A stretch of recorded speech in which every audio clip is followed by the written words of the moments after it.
No dia 26 de agosto de 2018, em Jacksonville, na Flórida, acontecia o segundo dia de um torneio oficial de Madden NFL.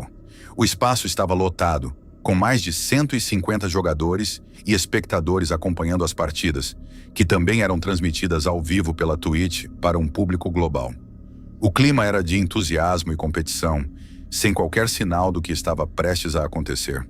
Por volta das 13h30, um homem armado entrou no local e começou a disparar contra as pessoas presentes. A transmissão mudou para a tela do jogo segundos antes do ocorrido, mas quem assistia ainda conseguiu ouvir os tiros ecoando pelo ambiente.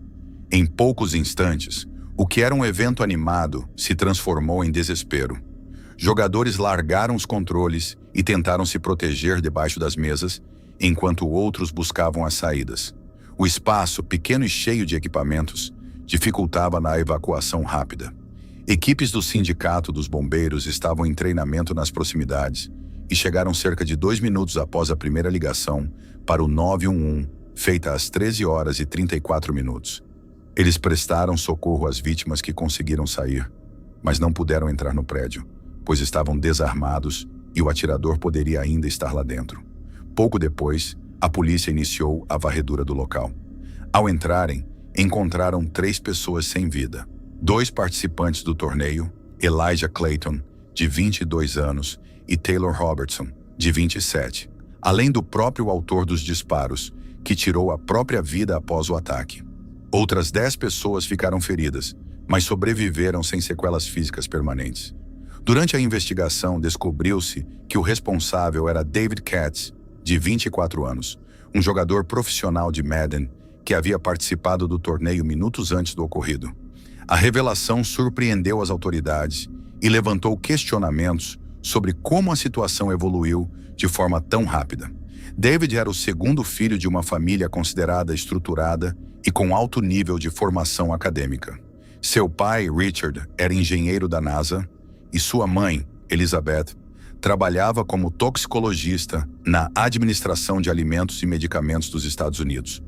Apesar desse ambiente, ele enfrentava dificuldades relacionadas à saúde mental desde os 9 anos de idade, o que gerava constantes conflitos entre os pais. Enquanto a mãe defendia o uso de medicamentos antipsicóticos, o pai era contrário, e essa discordância contribuiu para o divórcio em 2007, quando David tinha 14 anos. Após a separação, a guarda ficou com a mãe. A partir desse período, ele passou a se isolar, faltava à escola com frequência e evitava contato social. Dedicava grande parte do tempo aos jogos competitivos, especialmente Madden, que se tornaria o foco de sua carreira. Ao mesmo tempo, continuou recebendo acompanhamento psiquiátrico, com prescrição de antidepressivos e encaminhamentos para instituições de saúde mental. Aos 16 anos, escreveu uma carta a um juiz solicitando a mudança de guarda, relatando conflitos constantes com a mãe e demonstrando forte ressentimento. Esses problemas emocionais persistiram na vida adulta. No cenário competitivo, era visto como reservado e distante, com dificuldades de convivência. Seu relacionamento com Elijah Clayton era especialmente tenso, já que os dois frequentemente se enfrentavam em torneios. A publicação de um guia estratégico de Madden por Elijah, disponibilizado gratuitamente na internet, teria aumentado ainda mais o sentimento de frustração de David. No dia do torneio, após perder uma partida para Elijah, David deixou o local irritado e retornou minutos depois armado. Como já estava com as armas durante a viagem, não ficou claro se a ação foi planejada ou impulsiva. O que ficou evidente foi que Elijah era seu principal alvo. Pessoas que assistiam à transmissão relataram ter visto o feixe de laser apontado para o peito dele instantes antes dos disparos. O caso deixou marcas profundas na comunidade dos esportes eletrônicos e levantou debates sobre saúde mental, segurança em eventos e os sinais que, muitas vezes, passam despercebidos até que seja tarde demais.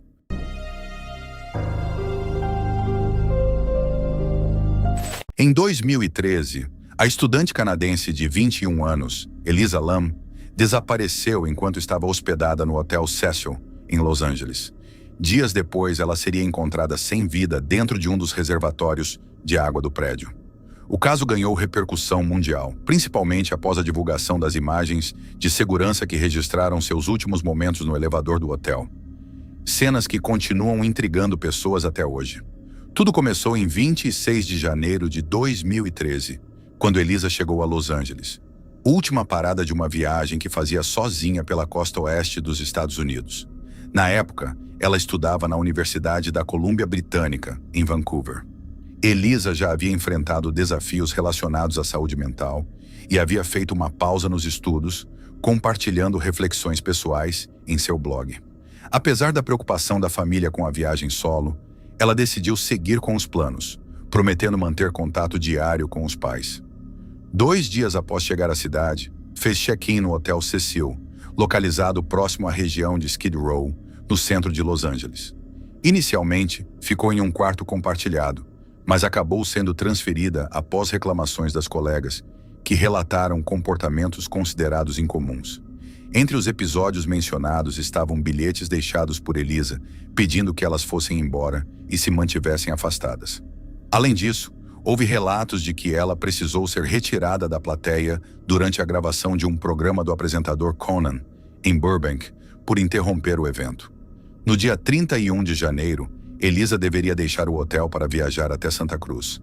No entanto, no dia seguinte, não entrou em contato com os pais, algo totalmente fora do padrão, já que havia prometido falar com eles todos os dias. Após diversas tentativas frustradas de contato, a família comunicou o desaparecimento ao Departamento de Polícia de Los Angeles. As autoridades realizaram buscas detalhadas no hotel, incluindo o quarto onde ela estava hospedada e o terraço do prédio, utilizando inclusive cães farejadores, mas não encontraram nenhum sinal dela. Em 6 de fevereiro, cerca de uma semana após o desaparecimento, a polícia passou a distribuir cartazes com sua foto pela vizinhança e também divulgou o caso online, momento em que a história começou a ganhar grande atenção pública. No dia 3 de fevereiro, a polícia divulgou o vídeo do último registro conhecido de Elisa, captado por uma câmera de segurança no elevador do hotel. Nas imagens, ela aparece sozinha, demonstrando movimentos incomuns e aparentando estar assustada com algo que não é visível. O comportamento registrado no vídeo se tornou um dos pontos mais debatidos do caso e continua alimentando discussões e teorias sobre o que realmente aconteceu nos momentos que antecederam seu desaparecimento.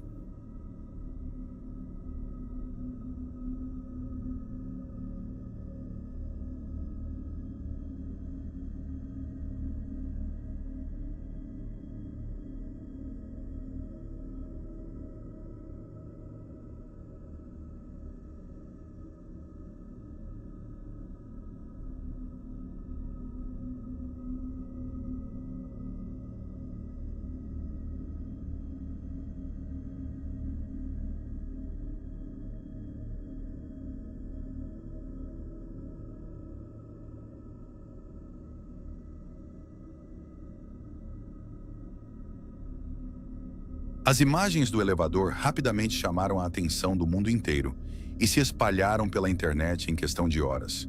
Muitas pessoas consideraram o vídeo inquietante.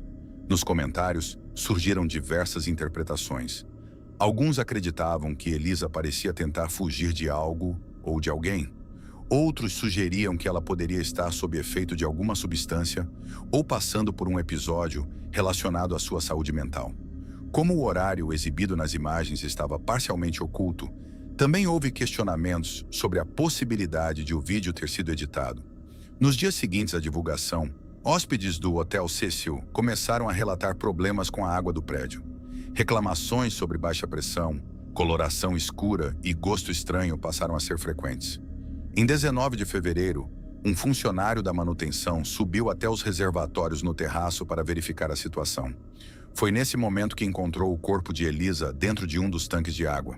Após a descoberta, o reservatório precisou ser completamente esvaziado para que o corpo fosse retirado. As circunstâncias envolvendo como ela chegou até ali continuam sendo alvo de debate. A principal hipótese considerada pelas autoridades foi que ela teria entrado no tanque pouco tempo depois das imagens registradas no elevador. Funcionários do hotel informaram que Elisa costumava ser vista sozinha, mas a descreviam como educada e simpática. Pouco antes de desaparecer, ela esteve em uma livraria chamada The Last Bookstore, onde, segundo a proprietária, comprou livros e músicas para levar à família. A autópsia não apontou sinais de violência e confirmou que Elisa fazia uso de medicamentos prescritos para tratar transtorno bipolar. Não foram encontrados indícios de álcool ou substâncias ilícitas em seu organismo. Mesmo assim, usuários da internet passaram a analisar detalhadamente o laudo e os acontecimentos, levantando teorias que, até hoje, mantêm o caso envolto em questionamentos.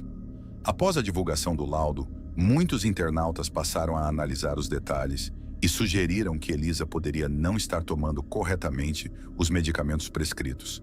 Essa hipótese levantou a possibilidade de que ela tivesse enfrentado um episódio psicológico intenso, o que poderia explicar o comportamento incomum registrado no elevador. O escritório do legista de Los Angeles concluiu que a causa da morte foi afogamento acidental, tendo o transtorno bipolar como fator contribuinte significativo. No relatório completo, divulgado em junho, foi informado que Elisa foi encontrada sem roupas dentro do reservatório de água. Peças semelhantes às que ela usava no vídeo do elevador estavam boiando no tanque, junto com partículas de aspecto arenoso. Seu relógio e a chave do quarto também foram recuperados no local. O corpo apresentava sinais moderados de decomposição, incluindo inchaço, coloração esverdeada e alterações visíveis na pele. Não foram encontrados indícios de agressão física, violência sexual ou evidências que apontassem para suicídio. Especialistas observaram que os níveis dos medicamentos prescritos em seu organismo estavam abaixo do esperado, indicando possível uso irregular ou interrupção recente do tratamento. Mesmo assim, uma grande dúvida permaneceu. Como Elisa conseguiu entrar no tanque? Funcionários da manutenção afirmaram que o acesso não era simples, nem poderia ocorrer por acaso. Os reservatórios ficavam no terraço do hotel, área que exigia passar por portas com alarme, que, se acionado, alertaria a recepção e os 2 andares superiores. Além disso, para chegar aos tanques era necessário subir até uma plataforma e depois utilizar uma escada para alcançar a parte superior, onde ainda seria preciso remover a tampa para entrar. O próprio funcionário que encontrou o corpo declarou que não era fácil acessar o topo do tanque, o que levantou questionamentos sobre como ela teria conseguido fazer isso sozinha, sem que ninguém percebesse. Após a morte da filha, seus pais, David e Ina Lam, entraram com um processo por negligência contra o Hotel Cecil, alegando que o estabelecimento deveria ter identificado e prevenido possíveis riscos à segurança dos hóspedes. No entanto, a ação judicial não teve êxito. O juiz responsável pelo caso concluiu que a morte de Elisa Lam foi considerada um acidente imprevisível, ressaltando que ocorreu em uma área do hotel onde os hóspedes não tinham acesso autorizado. Essa decisão reforçou o entendimento de que o hotel não poderia ter antecipado o que aconteceu naquele espaço restrito. Até hoje, as circunstâncias que envolvem a morte de Elisa continuam cercadas de dúvidas. Apesar da conclusão oficial, muitas pessoas ainda questionam detalhes do caso. O interesse público nunca diminuiu completamente, e ao longo dos anos a história inspirou diversos documentários, produções investigativas e até obras de ficção, como a 5ª temporada da série American Horror Story. No meio de tantas teorias e discussões online, é importante lembrar que no centro de tudo isso estava a vida de uma jovem que foi interrompida de forma trágica. Também há uma família que convive com a perda e que, mesmo após anos, ainda lida com a ausência e com questionamentos que talvez nunca sejam totalmente esclarecidos.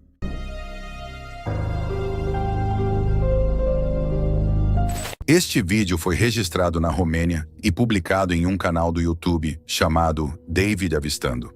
A gravação, feita em março de 2022 na comuna de Beres, mostra uma passagem de nível ferroviária. O clipe destaca a despreocupação total das pessoas em relação aos riscos envolvidos.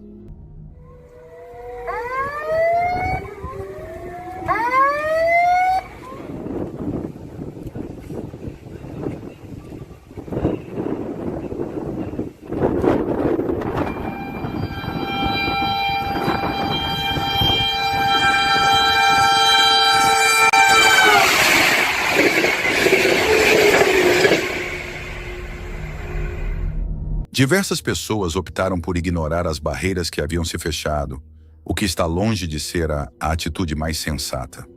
Um senhor de idade, em particular, quase descobriu isso da pior maneira. Parece que ele não tinha noção de quão próximo esteve de um trágico desfecho. Mesmo com o trem soando sua buzina, o homem parecia completamente alheio à situação. Até o último instante, parecia que este seria um vídeo que precisaria de muitos cortes ou desfoques.